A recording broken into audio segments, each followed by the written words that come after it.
Have you ever had to manage one of your friends? It's a rite of passage for nearly all of us, and not an easy one.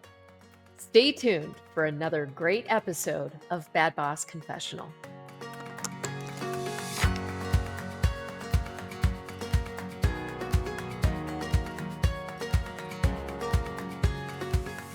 Hi, I'm Beth Fahey, and welcome to Bad Boss Confessional. I've been a leader for over 30 years, and I'll be honest, I've made plenty of mistakes along the way. The thing is, those mistakes taught me more about leadership than any success ever did. This podcast is where we get honest about the moments we'd rather forget and discover why they're the ones actually worth remembering. Each week, I talk with leaders who aren't afraid to share their worst boss moments and what they learned from them. Because here's what I know: every great leader has a story they're not proud of, and this is where we tell those stories. Today's guest is Jessenia Flores-Gayle. Jessenia is a marketing executive and general manager with over 13 years of experience in the hair care industry. She's built impactful brands and led award-winning philanthropic campaigns, including Shorty Award-winning work with nonprofit partners. Passionate about representation and inclusion, Jessenia champions culture and language in every brand story she touches. She's also the co-creator of Mighty Big Love, a bilingual children's brand celebrating identity and heritage from an early age. Welcome, Jessenia. It's so good to have you on the podcast. Thank you, Beth. You did such a phenomenal job of introducing me. I feel like it's not me when you introduce me. I'm using my podcast voice, I love so it. I haven't found mine yet. yeah. So I would love for our listeners to get to know you a little bit. I know you because you're one of my clients, but I'd love for them to get to know a little bit about your career. And so if you wouldn't mind giving us like a brief 2-minute history of your career to date, I think that would help create some context for them. Absolutely. So as you mentioned, my name is Jessenia. I am of Latin heritage, and so that plays out very much in what I do. But I would say my career goes back to university. I'm originally an alumni of the Florida State University in Tallahassee, Florida, where I studied merchandising and fashion specifically. That led me to a career in beauty. So I started off as an assistant in a hair care brand that was specifically accessories focused and worked with the professional salon networks. And I quickly grew into a marketing role within that administrative assistant role. I kind of created my own marketing role that didn't exist within the company. And it was a path that I never thought I would take, but it kind of evolved on its own. After 3.5 years of being there, I took a shot, and as everyone in my industry was doing at the time, I fled to New York. Yes, I left Florida for New York. And I found myself working in fashion, which I thought was going to be my passion, but unfortunately it wasn't. I was able to come back to Florida, where I started once again in beauty. And what's really exciting about the time when I started in beauty, that was back in probably like 2015, was that it was just really taking off. And we were specifically focused on brands that were partnering with, at the time, our new biggest thing was influencers, right? So we were kind of pre-curve of everyone who started partnering with influencers and building brands around that narrative. And I was there for the majority of my career. I learned a lot. I worked with some fantastic folks that were, in partnership with some of these big publications and celebrities. And we really had a strong community of professional salon stylists who we catered to. And then I just grew within that marketing department so quickly. And here I am. I moved to Chicago 4 years ago. I actually stepped away from beauty for 2 years, working in the footwear industry, trying to challenge my marketing skills. So I'll talk a little bit about that, but it keeps finding me. And about almost 2 years now, almost just shy of 2 years, a hair care company here in Chicago, TGIN, Thank God It's Natural. Your clients are were looking for someone, and they were looking for a marketing director, and that's where I kind of came in play, and I decided to return to the thing that really fuels me and I'm super passionate about. And now here I am, their general manager. So that's been a little bit of my progress to this role and where I sit currently. Yeah, well, I have to say, as your implementer, it was such a breath of fresh air to have you join the team because you brought a level of sophistication and knowledge and just grit.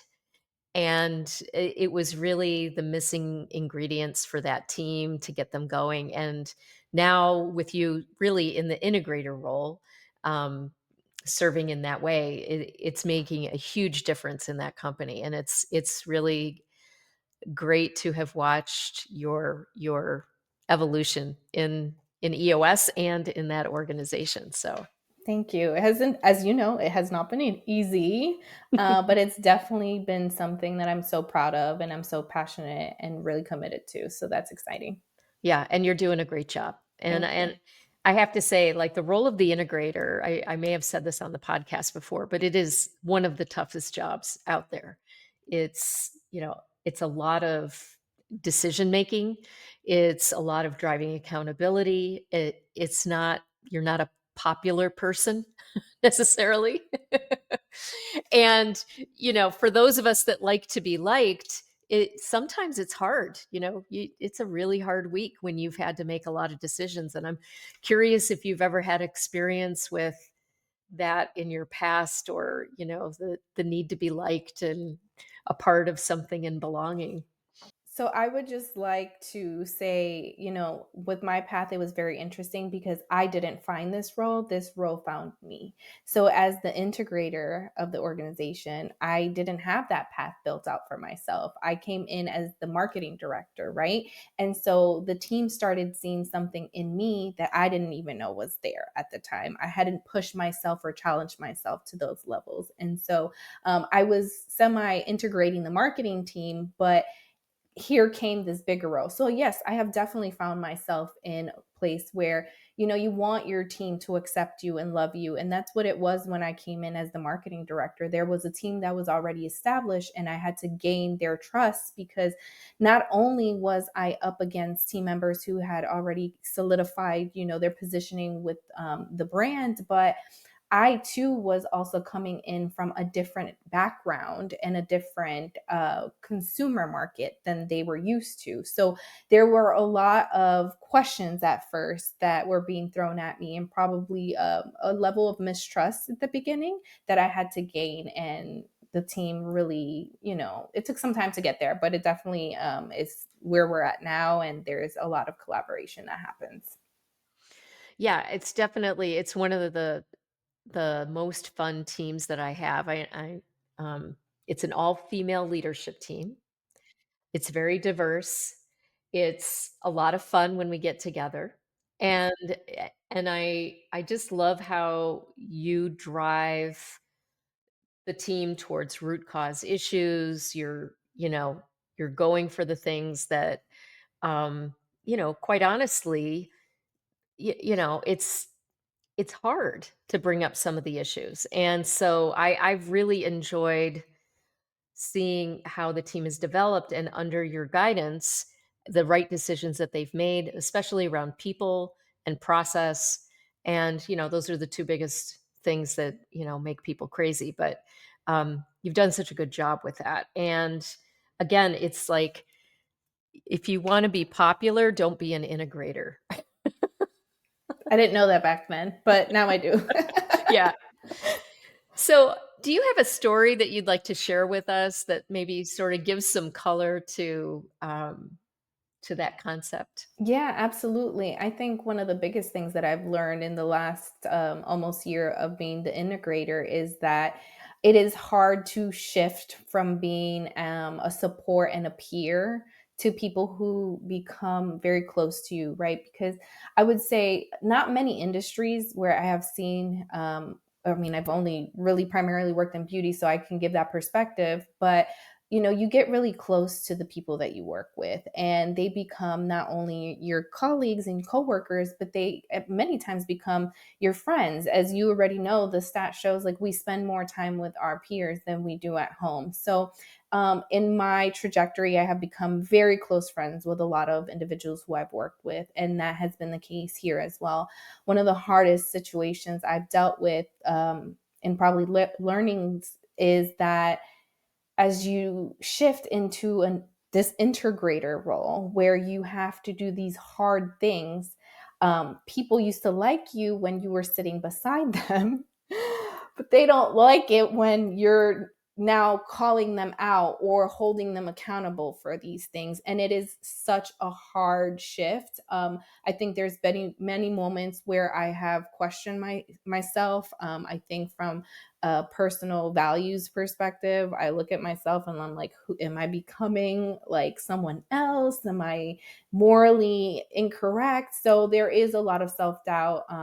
I dare to say even imposter syndrome that happens with that shift. And it's a learning. I would say I'm still in the transition of it, but that's probably one of the hardest things that I've come across.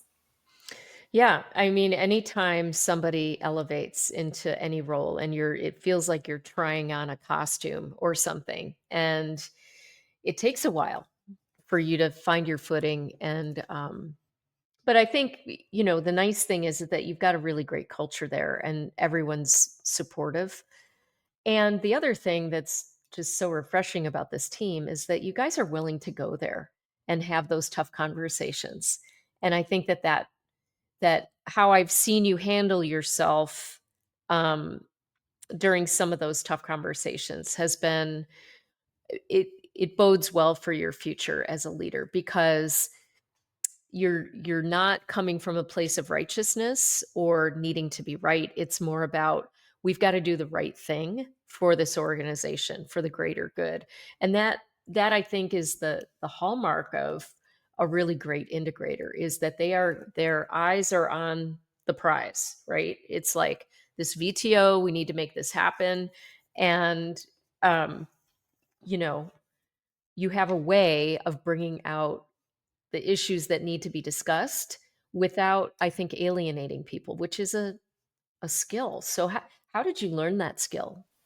So I actually appreciate you asking me this question because it wasn't until my previous CMO um, called it out to me that I realized I was very good at this skill. And when I look back at what my trajectory in life has been, I've been part of dance has played a very crucial part in my life, in my journey. I danced for majority of my life. I went to performing arts schools, and I think that subconsciously being part of those programs and seeing the way that you come together as a collective to put on a play or to put on a recital, it's all about team building and championing for the same cause and for the same goal, right? And so you attend practices, and that's the collective. And it's not, and when you look at it, when you think about a team sport or coaching, it's very similar to that of a company, running a business, being part of, this integrator role. It's very similar. So I think that really helped set me up. And then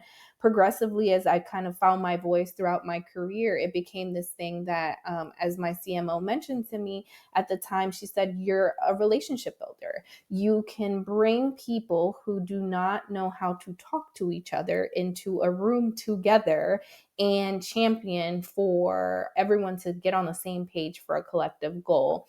And that really resonated with me, because she basically put a mirror in front of me for me to see myself. And that, just continued growing into what I do now. And I try and be very intentional about how I position things to the team so that we can all understand how it impacts each individual person. I love that.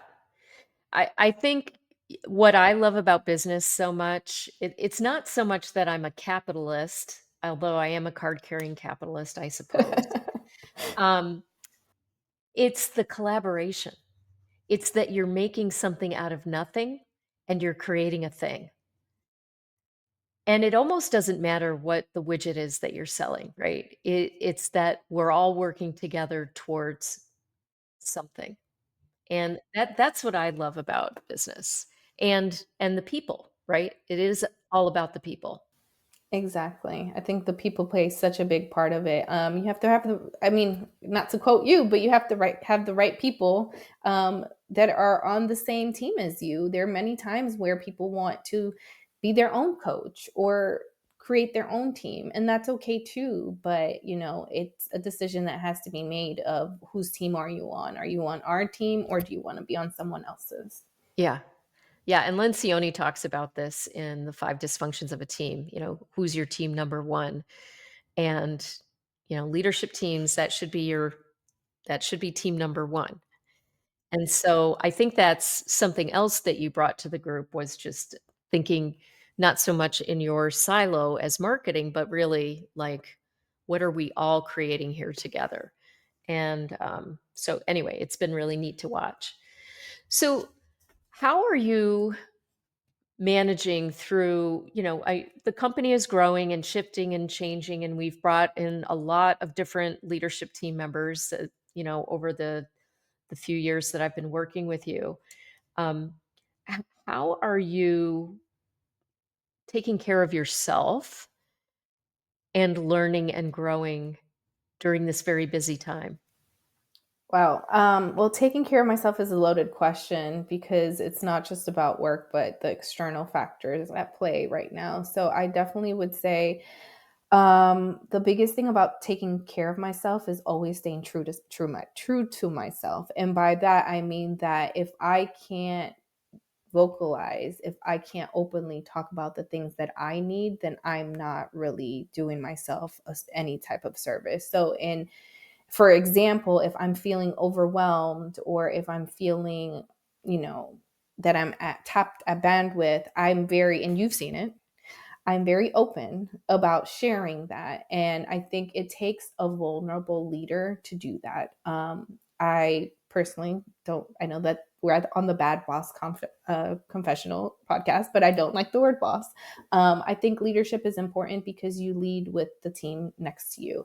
So, in order to do that, they have to see a side of you that they might not be comfortable with sharing, and vulnerability is a big part of it. So, I'm not afraid to tell my team, hey, I need a break. Hey, this is overwhelming for me. Hey, I need you all to just as simply as take notes on the next action item so that I'm not the only one carrying the weight of it. So I think a lot of it is just being open and showing that you are too a human being, regardless of how much you carry for an organization. Yes. And I think that that's super important. And, you know, not to make generalizations about women, but we tend to do the emotional labor for a lot of Yes. situations, right? And,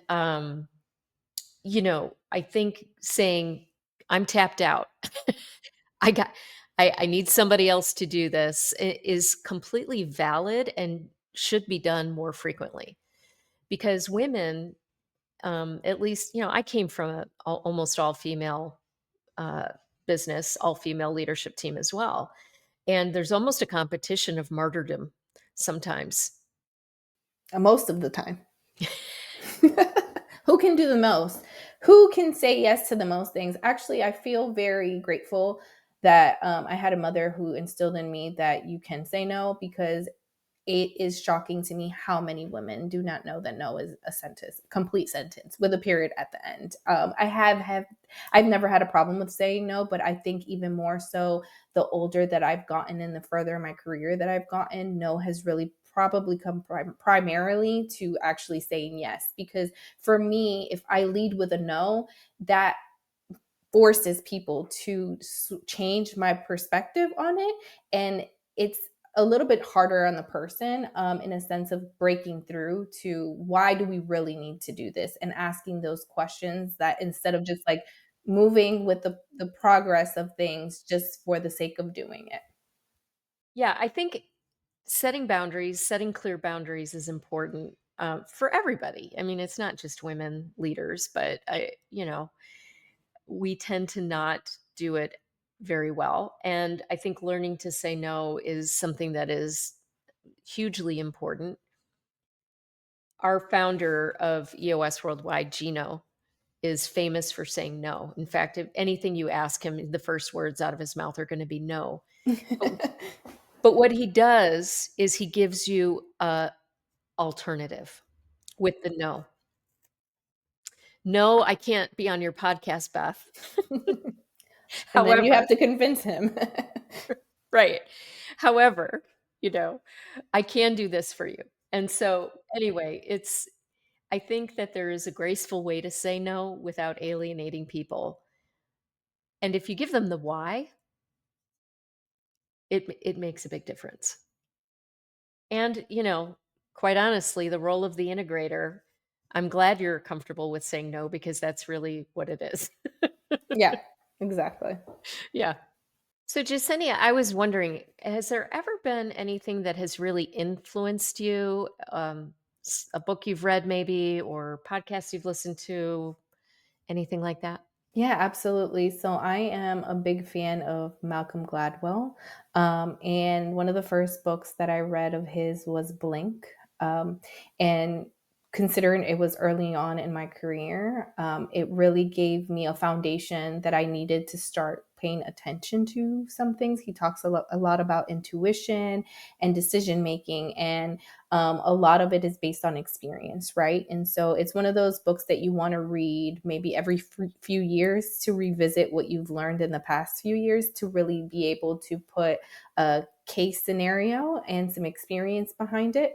That book really, at the time when I read it, probably I could say maybe I understood or could relate differently, maybe to like 80, 70% of it. But now with this role, I feel like it shows up more frequently, right? It's about being confident in your decision making, and it's about making calculated decisions. And you can make those calculated decisions quickly, but always remembering, that it's better informed by data and also by events that have happened before. So I think that book really established a foundation for me in the way that I think when it comes to decision making. Wow. That's great. I love Malcolm Gladwell. I love how his brain works. It's like, and listening to him talk, it's kind of like, you know, brain Agreed. candy. Yeah. He's Yeah. total brain candy. And Yeah. I know he's got a podcast, and He it's like does. one of those things that I I keep meaning it's like one of 100 podcasts that I want to listen to. No, it's fantastic. I definitely am a listener. And then, he re released one of his books last year with more information called The Revenge of the Tipping Point. I feel like I'm over here like glorifying, but I just love it. So he just does such a fantastic job at really diving deep into behavioral um, understanding of why people might look at something or scenarios and giving the examples behind it. So I think that his work really impacts me in the way that I look at people and the way that, managing leadership, it gives me a different perspective. So I use that as like a stepping stool into what I do. We'll return to my conversation with Jasenia after a word from our sponsors. Do you love running on EOS? Try Streti, the EOS platform people love. Native integrations and extra features help you manage people, projects, process, and engagement. Connected to your favorite EOS tools and all in one place. You love EOS. It's time to love the platform you're running it on. Try Streti free at streti.com. That's STRETY.com.